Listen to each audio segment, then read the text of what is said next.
Kung future-ready house ang hanap mo, maganda tong brand new house na to na patapos na kasi merong elevator.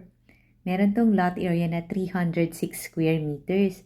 Ang floor area nito nasa 369 square meters. May 4-car garage. At pagpasok mo, fully air-conditioned ang buong bahay. Open layout din. Nasa loob pa to ng isang safe, gated, and flood-free subdivision. Meron siyang ground floor bedroom. Ito siya. May sariling bathroom. At lahat nga ng bedrooms dito, may AC na.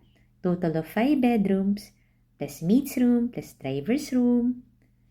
Panoorin mo yung full house tour nito sa YouTube channel ng Home Search Philippines.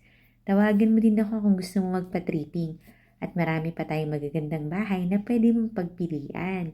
Kagaya nga nito, may elevator pa.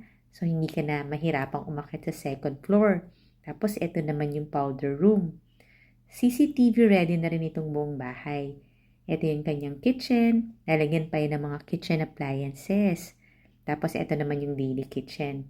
Follow and subscribe ka na ha kasi dito mo makikita ang dream house mo. Call me for viewing. Bye!